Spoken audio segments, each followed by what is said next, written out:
اوسام جانم. سرسیلند دارم ببندیم با فردا. نه فردا خستم خیلی. دستت چرا خون اومده؟ دستم باور کن متوجه نشدم.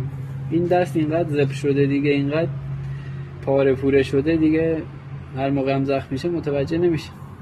ماما جان این یه بار قطع شد، پیوند زدم. اینم اگه ببینی جا بقیه است، اینم نزدیک بود قطع شه، ولی این قطع شد. اینو اندازش کردم، این یه بار افتاد زیر تسمه. اینو گفتم که مردم میگه میان در مکانیکی میگن اوستا چی میکنی بابا، 2 تا پیچ بیشتره، قدر بدونن. من این دستام یادگاری ها زیادی روشه. یادم بچم کوچیک بود، دست می آوردم به صورتش، میگفت بابا دستات زبره، دست نزن به. خیلی ناراحت شدم، ولی الان خوشحالم چون این دستا دارم نون حلال در میارم، کار مردم رو راه میندازم.